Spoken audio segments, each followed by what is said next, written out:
नमस्कार मित्रों, कैसे हैं आप सभी। आशा करते हैं आप सभी अच्छे होंगे और स्वस्थ होंगे। तो आज के वीडियो का हमारा दूसरा वीडियो है। इसके पहले मैं आपको 101 क्वेश्चन इसके पहले वाले वीडियो में, यानी कि आपको इसका पहले जो वीडियो आया था फर्स्ट वाला वीडियो, मैं करवा चुका हूं। इसमें हम 4 से 5 पार्ट में हम पिछले 9 महीने करंट अफेयर डेली 100 क्वेश्चन हम करने वाले हैं। तो ठीक है, तो चलिए शुरू करते हैं हमारे पहले आज के इस वीडियो का पहला क्वेश्चन। तो हमारा आज का क्वेश्चन है, एडीबी ने त्रिपुरा के 12 शहरों के लिए कितने करोड़ की जल आपूर्ति योजनाओं को मंजूरी दी है। तो इसका सही उत्तर क्या हो जाएगा, 530 करोड़ इसका सही उत्तर हो जाएगा। अगला प्रश्न है, राष्ट्रीय पुलिस अकादमी सरदार वल्लभ भाई पटेल हैदराबाद का प्रमुख किसे नियुक्त किया गया। तो इसे नियुक्त किया अमित गर्ग को नियुक्त किया गया। अगला प्रश्न है, मिस यूनिवर्स इंडिया 2024 की विजेता कौन बनी। तो रिया सिंघा इसकी विजेता बनी है। इंपॉर्टेंट है, याद रखिएगा।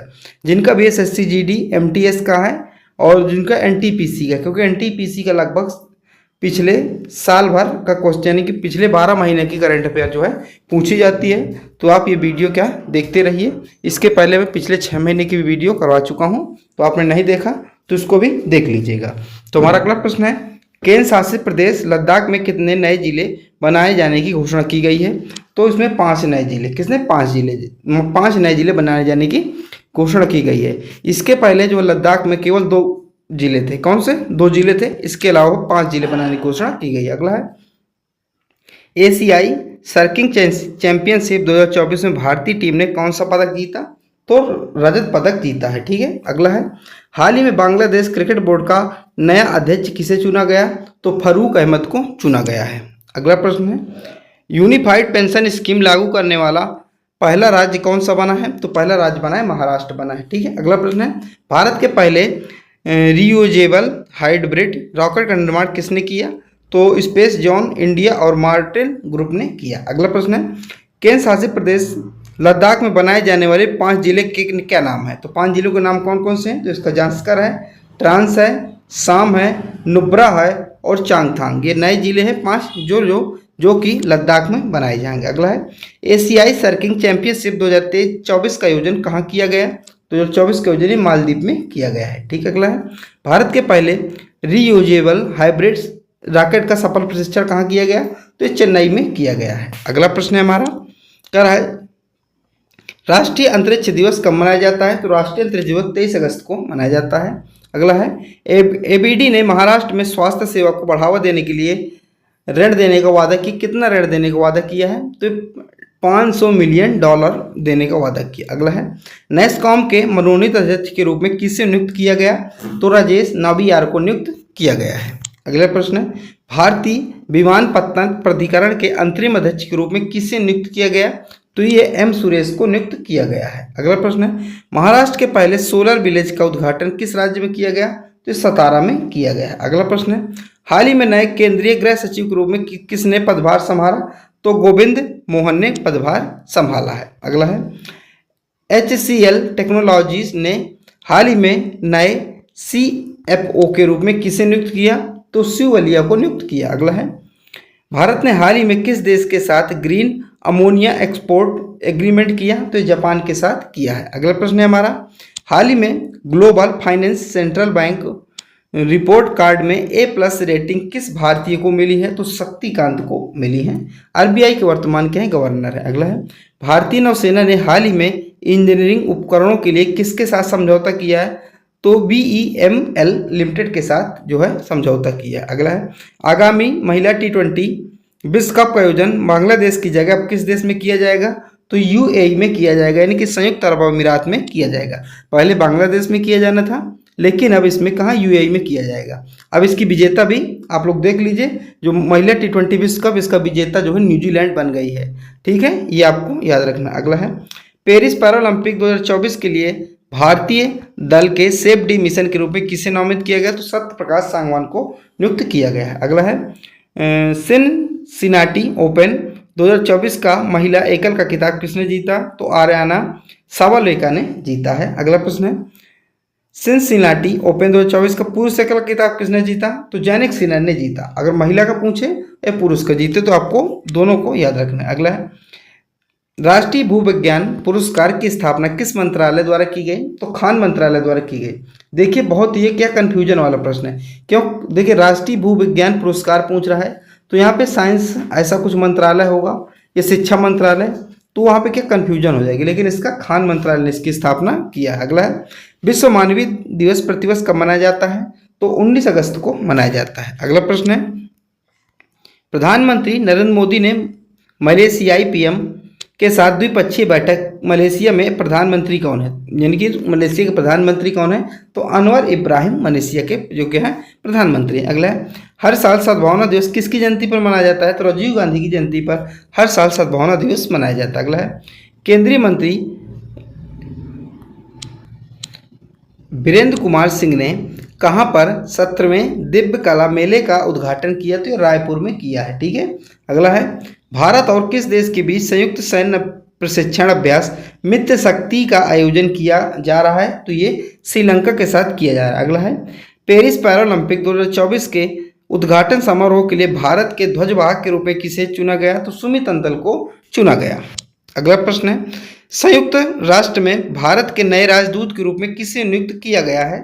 तो पी हरीश को नियुक्त किया गया है। अगला है डॉक्टर राम नारायण अग्रवाल हाल ही में निधन हो गया, वह किस क्षेत्र से जुड़े हैं? तो साइंस क्षेत्र से जुड़े हुए हैं।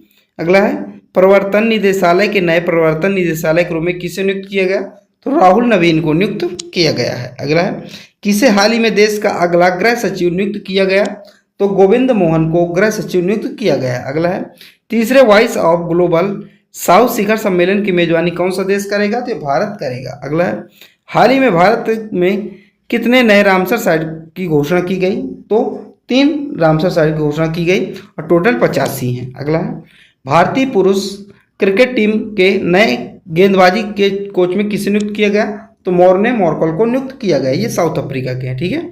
और जो मुख्य कोच हैं, मुख्य कोच गौतम गंभीर हैं। अगला प्रश्न है किस अभिनेता को 17वें राष्ट्रीय फिल्म पुरस्कार के तहत सर्वश्रेष्ठ अभिनेता का अवार्ड मिला? तो ऋषभ शेट्टी को मिला है। अगला है भारत इस साल अपना कौन सा स्वतंत्रता दिवस मना रहा है? तो 78वां मना रहा है। ये पूछे जाते हैं। ठीक है। अगला है डीआरडीओ ने लॉन्च रेंज ग्लाइड बम का सफल प्रशिक्षण किया, इसे क्या नाम दिया गया? तो इसे गौरव नाम दिया गया। अगला है भारतीय जूनियर पुरुष हॉकी टीम का नया हेड कोच किसे बनाया गया? तो पी.आर. श्रीजेश को बनाया गया। अगला है हाल ही में किस भारतीय पैरा शटलर को बैडमिंटन विश्व महासंघ ने निलंबित कर दिया? तो प्रमोद भगत को निलंबित कर दिया है। ठीक है। अगला प्रश्न है हाल ही में विनय मोहन कोत्रा ने किस देश में भारत के दूसरे राजदूत के रूप में पदभार संभाला है? तो यूएसए के देश में संभाला है। किसने? विनय मोहन कोत्रा ने। अगला है पहली वैश्विक प्रवासी महिला कबड्डी लीग का आयोजन किस राज्य में किया जाएगा? तो ये हरियाणा में किया जाएगा। अगला प्रश्न है हाल ही में किस राज्य सरकार के रत्नागिरी स्थित मेसोलिथिक युग के प्राचीन स्मारक को संरक्षित स्मारक घोषित किया गया? तो ये महाराष्ट्र इसका सही उत्तर हो जाएगा। अगला प्रश्न है पहला राष्ट्रीय अंतरिक्ष दिवस कब मनाया जाएगा? तो 23 अगस्त को मनाया जाएगा। अगला है हिमाचल ने राज्य पर्यटन को बढ़ावा देने के लिए 11 परियोजनाओं में कितने करोड़ निवेश की घोषणा की है? तो 696 करोड़ की घोषणा किया है। अगला है वन इंडिया वन टिकट पहल को बढ़ावा देने के लिए भारतीय रेलवे ने किस संगठन के साथ साझेदारी की है? तो राष्ट्रीय राजधानी क्षेत्र परिवहन निगम के साथ क्या किया है? इन्हें साझेदारी किया है। अगला है संदीप पॉटरिंग ने हाल ही में किस मंत्रालय के सचिव के रूप में पदभार ग्रहण किया? तो इस्पात मंत्रालय इसका सही उत्तर हो जाएगा। अगला है जुलाई 2024 के लिए ICC men's player of the month का पुरस्कार किस खिलाड़ी ने जीता? तो गस एटिंगसन ने जीता है। अगला है संयुक्त सैन्य अभ्यास मित्र शक्ति भारत और किस देश के बीच आयोजित किया जा रहा है? तो श्रीलंका के साथ आयोजित किया जा रहा है।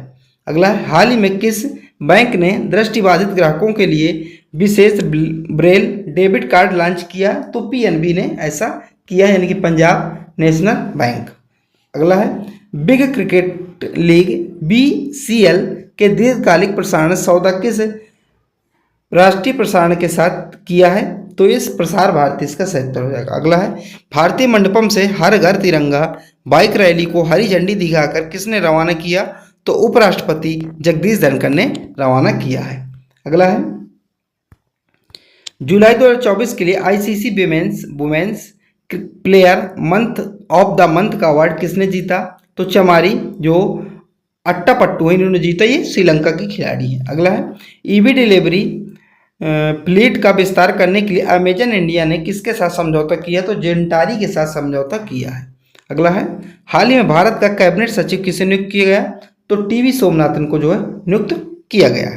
अगला प्रश्न है पेरिस ओलंपिक 2024 में भारत पदक तालिका में किस स्थान पर है? तो 71वें स्थान पर है भारत पदक तालिका में। ठीक है, और इसमें भारत ने कितने पदक जीते ये आपको जो है कमेंट में बताना है। ठीक है, याद रखिए भारत में से 0 गोल्ड जीते, 1 क्या सिल्वर जीता। आपको कांस्य पदक बताना है, कांस्य पदक कितने जीते। ठीक है, अगला पेरिस ओलंपिक 2024 में भारत किस देश ने सर्वाधिक मेडल जीते?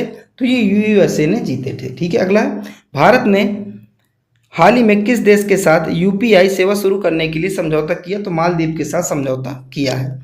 अगला है अंतर्राष्ट्रीय ओलंपिक समिति के एथलीट आयोग के दूसरे उपाध्यक्ष के रूप में किसे चुना गया? तो अभिनव बिंद्रा को चुना गया है। विश्व हाथी दिवस प्रतिवर्ष कब मनाया जाता है? तो 12 अगस्त को भी मनाया जाता है। अगला है पॉल कमांगे ने हाल ही में किस देश के राष्ट्रपति के रूप में शपथ ली? तो ये खांगडा। अगला है पेरिस ओलंपिक 2024 के समापन समारोह में भारत के ध्वजवाहक कौन थे? मनु भाकर और पीआर श्रीजेश थे। ठीक है, अगला है पेरिस ओलंपिक 2024 में नीरज चोपड़ा ने कौन सा पदक जीता? तो रजत पदक नीरज चोपड़ा ने जीता था। इनका एकमात्र रजत था, गोल्ड एक भी हमारे यहाँ नहीं आए थे। अगला है हाल ही में किस राज्य सरकार ने उपस्थिति पोर्टल लॉन्च किया? तो छत्तीसगढ़ ने लॉन्च किया है। अगला प्रश्न है ओलंपिक खेलों के समापन समारोह में मनु भाकर के साथ दूसरे भारतीय ध्वजवाहक कौन थे? तो पीआर श्रीजेश थे। ये हॉकी से संबंधित है, याद रखिएगा। अगला है भारतीय रिजर्व बैंक ने यूपीआई पेमेंट की लिमिट 1 लाख से बढ़ाकर कितनी कर दी? तो 5 लाख कर दिया है। ठीक है, अगला है केंद्र सरकार ने हाल ही में किन 2 राज्यों में नए मोर अभ्यारण्य स्थापित किए हैं? तो ये कर्नाटक और केरल में किए हैं। अगला है भारतीय पुरुष हॉकी टीम ने पेरिस ओलंपिक में कौन सा पदक जीता? तो कांस्य पदक जीता। अगला है हर घर तिरंगा पहल भारत सरकार द्वारा कब लॉन्च किया गया? तो अगस्त में लॉन्च किया गया। कब? 9 अगस्त को लॉन्च किया गया था। ठीक है, अगला है भारतीय पुरुष हॉकी टीम ने पेरिस ओलंपिक में कांस्य पदक जीता। इस टीम के कप्तान कौन थे? तो हरमनप्रीत सिंह इसके कप्तान थे। अगला है court of arbitration for sport के समक्ष विनेश फोगाट की अयोग्यता संबंधित मामले के लिए आईओए ने किसे चुना है? तो हरीश साल्वे को चुना है। अगला है पेरिस ओलंपिक में विनेश फोगाट को किस भार वर्ग में अयोग्य घोषित कर दिया? तो 50 किलोग्राम भार में आयोजित कर दिया गया था। अगला है पुडुचेरी के उपराज्यपाल के रूप में किसने शपथ ली? तो के कैलाशनाथन ने शपथ लिया है। ठीक है, अगला है राष्ट्रीय हथकरघा दिवस 2024 प्रतिवर्ष कब मनाया जाता है? तो 7 अगस्त को मनाया जाता है। और इस बार की थीम क्या है? यहाँ पे लिखा थीम, इस बार की थीम क्या है? तो टिकाऊ भविष्य चुनना इस बार की क्या है? थीम है। अगला है केंद्र शासित प्रदेश जम्मू कश्मीर का पूर्णकालिक डीजीपी किसे नियुक्त किया गया? तो आर स्वैन को नियुक्त किया गया है। ठीक है, अगला है हाल ही में खबरों में रही नंदिनी सहकार योजना किसके द्वारा लॉन्च की गई? तो एनसीडी के द्वारा ये लॉन्च की गई है। ठीक है, अगला बांग्लादेश की अंतरिम सरकार का प्रमुख किसे नियुक्त किया गया है? तो मोहम्मद यूनुस को नियुक्त किया गया है। अगला है नेशनल जेवलिन डे प्रतिवर्ष कब मनाया जाता है? तो भाला फेंक दिवस कब मनाया जाता है? तो 7 अगस्त को मनाया जाता है। अगला है हाल ही में भारतीय स्टेट बैंक का अध्यक्ष किसे नियुक्त किया गया? तो CS शेट्टी को नियुक्त किया गया है। अगला प्रश्न है बतौर ओपनर अंतर्राष्ट्रीय क्रिकेट में सर्वाधिक 50+ स्कोर बनाने वाले भारतीय एथलीट खिलाड़ी कौन है? तो रोहित शर्मा है। कौन ऐसे खिलाड़ी हैं ओपनर में जो सर्वाधिक 50+ स्कोर करने वाले? तो रोहित शर्मा है। अगला है राष्ट्रपति द्रौपदी मुर्मू ने को हाल ही में किस देश के सर्वोच्च नागरिक सम्मान सम्मानित किया गया? तो फिजी से सम्मानित किया गया, यानी कि फिजी देश के सर्वोच्च नागरिक सम्मान से जो है राष्ट्रपति द्रौपदी मुर्मू को सम्मानित किया गया है। अगला है भारत के नीरज चोपड़ा पेरिस ओलंपिक में भाला फेंक स्पर्धा में के लिए फाइनल में कितने मीटर का थ्रो किया? कितने मीटर का थ्रो किया? तो इन्होंने कितने मीटर का थ्रो किया था? तो 89 यानी कि 89.45 इन्होंने इतना गोल किया था और इन्हें पदक जीता था। और जो स्वर्ण पदक है तो स्वर्ण पदक जीता था किसने? ये पाकिस्तान के खिलाड़ी थे, उन्होंने जीता था। ठीक है, और नीरज चोपड़ा ने क्या? रजत पदक जीता था। ठीक है, अगला है जून 2024 तक पीएम कुसुम योजना से लाभान्वित किसानों को कुल संख्या कितनी है? तो ये कितनी है? 4,11,222। अगला है ई साक्ष्य न्याय सेतु, न्याय श्रुति और ई समन ऐप को किसने लॉन्च किया? तो अमित शाह ने लॉन्च किया था। अगला है पेरिस 2024 ओलंपिक पुरुष वर्ल्ड कप स्वर्ण पदक किस जीतने वाले मोटो डुप्लांटिस किस देश के हैं? तो स्वीडन के हैं। कौन से? स्वीडन के हैं। अगला है बिम्स्टेक बिजनेस शिखर सम्मेलन की मेजबानी कौन सा देश किया है? तो भारत ने किया है। ठीक है, आपको याद रखना बिम्स्टेक बिजनेस शिखर, ये आपको याद रखना है। ठीक है, अगला है पेरिस 2024 ओलंपिक समापन समारोह में भारत के ध्वजवाहक कौन थे? तो भारत के ध्वजवाहक कौन थे? ये थे मनु भाकर और पीआर सजेस थे। ठीक है, अगला है हाल ही में यामिनी कृष्णमूर्ति का निधन हो गया। उन्होंने किस क्षेत्र में प्रसिद्धि हासिल की? तो शास्त्रीय नृत्य में इन्होंने प्रसिद्धि हासिल की है। अगला है पेरिस ओलंपिक 2024 में टेनिस के मेंस सिंगल्स में गोल्ड किस खिलाड़ी ने जीता? तो नोवाक जोकोविक ने जीता था। ठीक है, अगला है हाल ही में किन खेलों के आयोजन के अवसर पर 4 स्मारक डाक टिकटों का सेट जारी किया गया? तो पेरिस ओलंपिक 2024 के यहाँ पे अवसर पर ये जारी किया गया। अगला है पर्यटन विकास सूचकांक 2024 रिपोर्ट के अनुसार भारत की रैंक क्या है? तो भारत की रैंक है 39 यानी कि 39वीं रैंक है। अगला है केंद्र सरकार ने कितने राष्ट्रीय हवाई स्पीड रोड कॉरिडोर परियोजनाओं को मंजूरी दी है? तो 8 ऐसे मंजूरी दिया है। अगला है पेरिस ओलंपिक 2024 में टेनिस के मेंस सिंगल्स में रजत पदक किस खिलाड़ी ने जीता? तो कार्लोस अल्कराज ने जीता है। अगला है ग्लोबल एग्रीकल्चर एक्सपोर्ट इंडेक्स में भारत की क्या रैंक है? तो ये भारत की 8वीं रैंक। किसमें? 8वीं रैंक है भारत की। अगला है कृषि अर्थशास्त्रियों के 32वें अंतर्राष्ट्रीय सम्मेलन का आयोजन कहाँ किया जाएगा? तो नई दिल्ली में आयोजित किया जाएगा। तो ये मैंने आपको सेकंड पार्ट भी पूरा बता दिया। मैं एक बार आपको फिर दोहराना चाहूँगा अपनी बातों को। मैं पिछले 9 महीने का करंट अफेयर आपको करवा रहा हूँ। ये MCQ नहीं है, ये वन लाइनर रहेगा, लेकिन आपके लिए बहुत ही फायदेमंद होने वाला है। ठीक है, तो आप लोग पढ़िए और आपको लिए कल जो है फिर एक नया वीडियो आपके लिए आ जाएगा। इस प्रकार हम लगभग 600-700 क्वेश्चन इसमें एकदम कर लेंगे, जिससे आपकी क्या है जो 9 महीने करंट अफेयर है एकदम कंप्लीट हो जाएगी और इससे बाहर क्वेश्चन वनडे एग्जाम में आपका नहीं आएगा। तो चलिए मिलते हैं अगली वीडियो पर, जब तक के लिए जय हिंद।